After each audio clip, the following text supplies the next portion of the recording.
네, 시청자 여러분 안녕하십니까. 주식상담 전화, 주상전화. 오늘도 여러분들의 고민을 해결하러 왔습니다. 여러분들의 영의정 아나운서 김세영. 네, 아나운서 권재은입니다. 네, 저희가 어제부터 확대 편성을 시작했습니다. 여러분들과 조금 더 길게 만나기 위해서인데요. 어제부터 6시 20분까지 진행이 되죠. 네, 맞습니다. 조금 더 길게 장기적으로 여러분들 고민 해결해 드리도록 할 테니까요. 오늘도 여러분들의 많은 시청 부탁드리도록 하겠습니다. 네, 그렇지만 오늘도 시장은 좀 파랗게 질려버렸습니다. 맞습니다. 코스피가 2,300이 또 깨졌어요.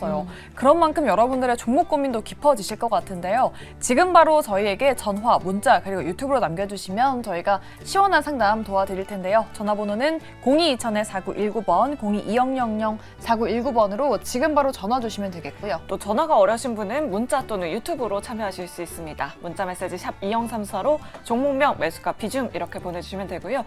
또 유튜브 채팅창에도 고민되시는 종목들 남겨주시면 저희 전문가분들이 친절하고 자세하게 여러분들 종목 고민 해결해 드리도록 하겠습니다. 네, 종목 고민을 해결해 드리기 전에 저희가 시장에 대한 전략부터 짜보도록 할 텐데요. 네 분과 함께 하도록 하겠습니다. 오늘 좌회정에는 최진욱 팀장 그리고 이지은 본부장 모셔봤고요. 네, 우의정에는 신입석 소장 그리고 조선희 매니저님 나오셨습니다. 네 분 어서 오세요. 안녕하십니까. 네, 저희가 앞서서 이제 시장에 대한 이야기를 했었는데 네. 코스피가 2,300 밑으로 무너지고 코스닥도 오늘은 2% 넘게 밀렸습니다. 그러니까요. 연초 이후 최저치라고 하는데 지금 뭐 장중에 중국 PMI가 나오면서 네. 또 부진하게 나왔잖아요. 그래서 좀 투자 심리가 더 위축이 되는 것 같은데 조선일 매니저님께 한번 여쭤보도록 할게요.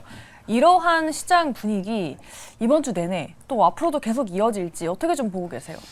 저는 반등은 분명 나온다고 생각을 합니다. 근데 중요한 거는 어제 이제 이슈가 우리나라를 여태까지 증시를 끌었던 게 이제 성장 동력이 두 군데가 있었습니다. 바로 이제 반도체하고 2차 전지였는데 어제 2차 전지 쪽에 미국에서 이제 안 좋은 소식이 나오면서 뭐 나스닥 같은 경우에도 뭐 애플부터 시작을 해서 거의 대부분의 종목들이 다 올랐는데 테슬라만 5% 이상 빠졌고 그리고 애프터마켓 지금 확인해 보니까 1.71% 지금 더 빠지고 있는데 그 여파로 인해서 2차 전지에 사실 이제 코스피의 대장 종목이 2등이 이제 LG 에너지 솔루션인데 오늘 또 지금 4.81% 마감에서 빠졌고 그리고 코스피 대장 종목이 에코프로인데 에코프로도 6% 이상 빠졌는데 전체적으로 2차 전지 관련주들이 지금 화면에 보시는 것처럼 거의 대부분의 종목들이 다 조정을 하고 있기 때문에 시가총액이 굉장히 이제 큰 종목들이죠. 그래서 이런 종목들 여파 때문에 있었고요. 그리고 두 번째는 반도체입니다. 어제 필라델피아 반도체 지수가 별로 안 좋게 나왔는데 특히 이제 차량용 반도체를 만드는 미국 기업이 어제 장 끝나고 나서 20% 이상 폭락을 했어요. 그 여파로 우리나라 반도체 종목들도 다 조정을 했는데 좀 안타까운 일이긴 합니다만 오늘 삼성전자가 이제 반도체 쪽에서 3조 5천억 정도 좀 예상했던 것보다는 하회를 하면서 굉장히 적자폭을 좀 줄였는데 4분기 이후부터는 잘 좋아질 거로 예상을 하고 있습니다. 근데 이 여파로 인해서 오늘 관련된 지금 보시는 것처럼 차량용 반도체도 거의 대부분의 종목들이 다 조정을 했고 SK하이닉스나 삼성전자도 조정을 했죠. 여기다가 마지막으로 하나가 더 있습니다. 일본 증시에서 어제 일본 증시가 오늘 보시면 2008년도 이번 사태 이후에 2012년도까지 바닥을 잡고 2012년도부터 무려 10년 연속 올라가고 있는데 연봉상 보면은 빨간 양봉으로 10개고 조정을 했던 게 딱 2번 있었는데요. 지금도 굉장히 강합니다. 왜 그런가 봤더니 오늘 BOJ가 또 발표를 했는데요. 그동안 일본 같은 경우에는 일본 증시에서 마이너스 금리나 또는 금리 없이 그냥 0%를 유지를 했었는데 앞으로 1%까지 올린다고 그러죠. 그러면은 지금 일부에서 증시를 미국이나 또는 글로벌 증시를 움직이고 있는 게 엔캐리 자금입니다. 쉽게 얘기해서 엔화가 일본 내에서는 재미가 없기 때문에 일본 엔화가 싸니까 그 일본 엔화를 빌려가지고 전 세계 증시들을 공략을 했었는데 다시 이제 1%까지 올린다고 그러면은 그 자금이 일본으로 다시 돌아가겠죠. 그러면 이전까지는 우리나라 증시에서는 일본 증시를 상당히 BOJ 보고서도 그렇고 신경을 안 썼는데 앞으로 신경 써야 될 조건이 하나 더 들었습니다. 뜻은 이 세 가지 조건 때문에 오늘 증시가 흘러내렸는데요. 근데 제가 보기에는 이게 오히려 기회인 것 같습니다. 그동안 뭐 지난주에도 말씀드렸습니다만 현금을 만드는 방법을 여러분들에게 만들어 드렸는데 현금을 10 내지 20% 또는 현금을 뭐 많이 갖고 있으면 좋긴 한데요. 가지고 계시면 지금부터 여러분들 기회로 삼으시고 분할 매수의 관점으로 보시면 좋을 것 같습니다.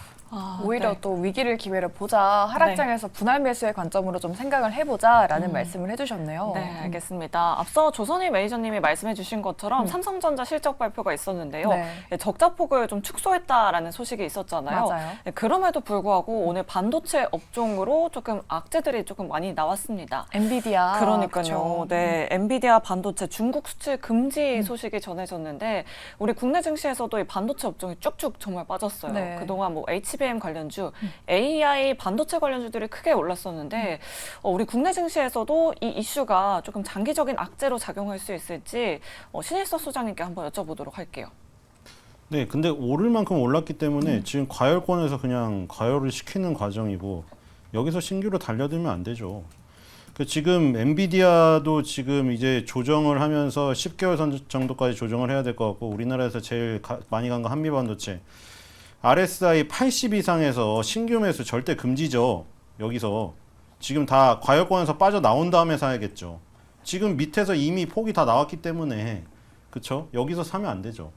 그러니까 지금은 그냥 이격 조정이죠. 무슨 핑계로 뭐 이 하락을 설명하려 하겠죠.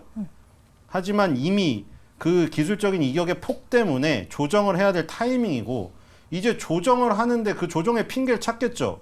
뭐 팔레스타인 저기 전쟁에서 찾을 수도 있고 유가 상승에서 찾을 수도 있고 무슨 엔비디아 중국 뭐 수출 안 된다 거기서 찾을 수도 있고 뭐 한미반도체 자체적으로 뭐가 저기가 뭐 떨어져 장비가 뭐 늦게 나오고 뭐 이런 걸로 할 수도 있어요. 근데 어떤 핑계를 붙여서 하던 지금은 조정 타이밍이고 이미 그리고 짧게 뭐 먹을 건 다 사실 나왔어요. 어저께 현대제철 그리고 동국제강 그 다음에 롯데케미칼, 금호석유 그동안 완전 처져 있던 화학 철강주들 있죠. 역사적인 저점에 다가가자 급등했고 오늘 반나절 뿐이었지만 오전까지만 해도 화장품 OEM, ODM주 날라갔죠 지금. CNC 인터내셔널 8%까지 갔었고 지금 나머지 뭐 잉그루드랩이라던가 지금 다 갔잖아요. 코스메카 코리아, 코스맥스, 한국콜마 다 날라갔어요 지금. 그렇기 때문에 그런 순환매의 차원에서 지금 나오는 거죠. 지금 반도체나 2차전지는 이미 여기서 신규에서 아무리 유튜브에서 좋게 떠들어도 절대 RSI 과열권에서 사면 안 됩니다. 월봉에서. 그렇기 때문에 지금 RSI 과열권에서 빠져나오기 전까지는 조정이 일어난다고 보면 되고 엔비디아가 먼저 조정에 들어갔죠. 10개월 선이 오는 그 가격대에서 지금 다시 올라갈 가능성이 높고요. 나스닥 차트도 마찬가지예요. 지금 2008년 금융위기 이후에 지금 RSI 수준이 요 정도면은 다 바닥이었거든요. 2010년, 2011년, 2016, 2018, 2020 여기가 지금 보시면 전부 50대, 50에서 48 정도 가면 다 바닥이에요. 지금. 그러니까 지금 나스닥 같은 경우는 반등권의 10개월 선을 보지 않더라도 이 보조지표로도 확인할 수가 있는 거죠. 근데 우리나라는 억울한 거죠, 사실. 이만큼 못 갔으니까. 그래서 억울한 건데 어쩔 수가 없어요. 우리나라 증시의 숙명이죠. 어쩔 수가 없고 대신에 쟤네들이 조정이 끝나고 다시 간 다음에 이제 또 뒤늦게 가긴 하겠죠. 그러니까 이제 조정이 나스닥이라던가 뭐 필라델피아 반도체 지수, 엔비디아 이런 쪽에 지금 조정폭이 이미 2, 3개월 정도 나오고 반등권에 이르고 있으니 보조지표도 지금 역사적으로 10년간을 봤을 때 지금 저점으로 항상 작용했던 식었죠 이만큼. 50이란 거는 이제 찬물, 뜨거운 물 반반이란 거예요. 80 이상 가면은 정말 80도씨 물이란 거고 거기서 손가락을 넣으면 어떻게 되겠습니까? 화상을 입겠죠. 그러니까 지금 항상 그 시점에서 사면 안 되는 것이고 나스닥은 아직 과열권도 아니기 때문에 그러면서 걱정은 할 필요가 없으나 걱정은 한 가지 그거죠. 우리나라는 그만큼 못 간다는 거. 1등 증시가 꺾여버리면 뒤에서 쫓아가다가 한 발자국 반밖에 못 갔는데 그냥 꺾여야 된다는 거. 오늘 니케이 증시 상승했어요. 그럼 니케이 증시는 뭐 도요타니 소니가 시가총액 상위에 있으니 우리나라랑 구조가 다르다고 칩시다. 그럼 대만은요. TSMC가 1등인데 구조 비슷하잖아요. 근데 대만은 0.9% 빠졌는데 우리나라 빠진 폭을 보세요. 아 TSMC가 삼성전보다 앞선다고요? 어쩔 수 없습니다. 그러면은 그 정도 수준인 거예요. 우리나라가. 그러니까 그런 우리나라 수준을 감안을 하고 지금 접근을 하셔야 된다는 생각이 듭니다. 네, 네. 알겠습니다. 지금은 조금 조정받는 단계인 것 같다. 조정이 조금 불가피하다라고 이렇게 코멘트를 해주셨네요. 네, 저희 다음 이슈로는 또 아시아나와 대한항공의 합병 이슈에 네. 대해서 이야기를 나눠보도록 할게요. 지금 합병이 난항을 겪고 있습니다. 불확실성이 정말 커진 상태인데 아시아나 IDT가 오늘 또 상한가를 맞아요. 기록했잖아요. 그런데 아시아나항공과 대한항공의 주가는 약간은 부진합니다. 최 팀장님께 한번 여쭤보도록 할게요. 이게 IDT와 아시아나항공 그리고 대한항공의 주가가 약간 엇갈리는 이유가 있을까요? 사실 이제 지금 합병 이슈 말고는 딱히 지금 항공사들 중에서 이제 뭐 아시아나라든지 대한항공 쪽이 갈 이유는 딱히 지금 없는 상황이거든요. 그러니까 다른 항공사들도 지금 이제 합병 모멘텀을 조금씩 받으면서 어느 정도 소폭 상승은 나와주고는 있지만 실질적으로 이제 합병이 만약에 이제 화물 매각이 진행이 돼서 화물 매각이 진행이 되게 되면은 당연히 합병 부분들은 급물살을 탈 수밖에는 없습니다. 그런데 이제 아시아나 입장에서는 이 화물 매각이 쉽지는 않은 상황이거든요. 그러니까 결국엔 코로나 때 저희가 이제 겪어봐서 아시겠지만 아시아나 같은 경우는 코로나 때 화물 여객 말고는 다른 곳에서 다 매출 타격을 굉장히 많이 받습니다. 반대로 화물 여객 같은 부분들이 영업이익이 1조 이상이 나온 상황이었거든요. 그렇다는 것은 지금 아시아나항공 같은 경우는 지금 화물 여객 말고는 딱히 매출 비중을 크게 잡을 수 있는 부분들이 없습니다. 그런데 지금 이제 대한항공이랑 아시아나항공의 합병의 가장 큰 키가 화물 매각 이 부분이거든요. 근데 결국에 이번 이사에서도 연기가 됐던 부분들이 아시아나 쪽에서 쉽게 결정을 못하는 부분들이 있겠죠. 그러니까 결국엔 지금 상황에서는 아시아나가 지금 계속해서 상승이 나와주고 IDT가 계속 상한가까지 달성했던 부분들은 여전히 기대감이 살아있기 때문에 주가에 어느 정도 상승이 좀 들어와준다고 생각을 합니다.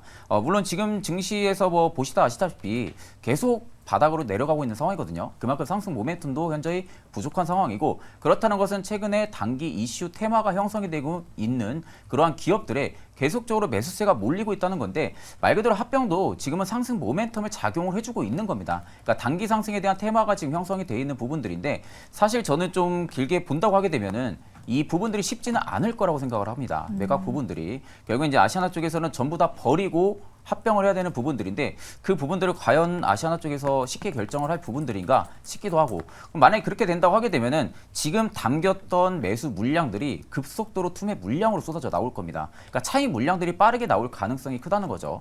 그러면 이제 개인 투자자분들 입장에서는 실시간으로 내가 주식시장을 체크를 하면서 대응을 할 수 있는 그러한 구간이 아니라고 하게 되면은 고점에 또다시 물리는 경우들도 생길 수 있다고 생각을 합니다. 그럴 경우에는 또다시 상승 모멘텀이 작용을 해줘야만이 어느 정도 수익권 뭐 탈출을 한다든지 아니면 본전에서 나온다든지 그런 부분들이 진행이 될 수가 있을 텐데 사실 합병 이슈만 딱 놓고 봐서 기대감에 상승한다고 따라서 추격으로 매수세로 따라 붙다가는 저는 오히려 고점에 물릴 가능성도 높다고 보거든요.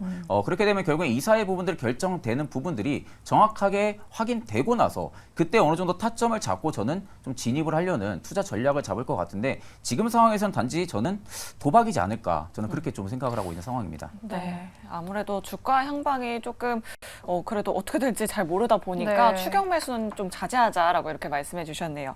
그럼 마지막으로 시간외 거래 이슈도 한번 확인해 보도록 하겠습니다. 시간외 거래가 시작하자마자 이 한국 알콜이 상한가로 들어갔는데 무슨 이슈일까요? 어떤 이슈인지 공급 계약을 체결했다고 하는데 네. 이지은 본부장님께서 한번 자세하게 설명해 주시겠어요? 네, 일단은 한국알콜이 이제 시간 외에 지금 국내 석유화학 제조 기업과 함께 2,698억 원 규모의 공급 계약을 에탄올 공급 계약 체결했다는 소식이 나왔는데요. 일단 시간 외 상한가에 이제 딱 안착을 했는데 이유는 일단은 뭐 상대 기업명은 비밀로 보호가 됐지만 매출액의 52% 정도 되는 그런 규모이기 때문에 그 부분이 굉장히 호재성으로 인식이 됐고요. 한국알콜 같은 경우에는 최근에도 또 다른 이슈가 있었습니다. 지금 경영권 분쟁에 대한 부분도 있었고 또 주정 관련 회사로서 지금 소주 가격이나 이런 부분들이 또 인상되는 거에 대해서도 또 수혜를 받을 수 있는 기업인데 물론 시장이 지금 별로 좋지 않고 또 워낙 위험한 상황이기 때문에 뭐 단기적으로 종목들을 이렇게 접근하는 게 쉽진 않은 상황이지만 최근에 이슈가 있었던 부분과 좀 부합하는 그런 재료를 좀 가지고 있는 기업인 것 같아서 아마 내일 좀 강한 탄력이 나오지 않을까라고 예상이 되는데요. 일단 보유하고 계신 분들은 한국알콜 같은 경우에는 재무 상태도 굉장히 양호한 기업이어서 내가 보유하고 있는 기업에 좋은 호재가 발생을 했고 이 부분이 앞으로도 실적에 굉장히 좋은 이익을 반영해 주겠구나라고 생각하시면 될 것 같고요. 좀 단기적인 관점으로 종목을 보시는 분들은 내일 아마 시초가에 좀 갭상승이 나올 것 같은데 수급이 굉장히 강하다. 그리고 시장 상황 보면서 좀 장기적으로도 탄력을 노려보시는 것도 나쁘지 않은 것 같습니다.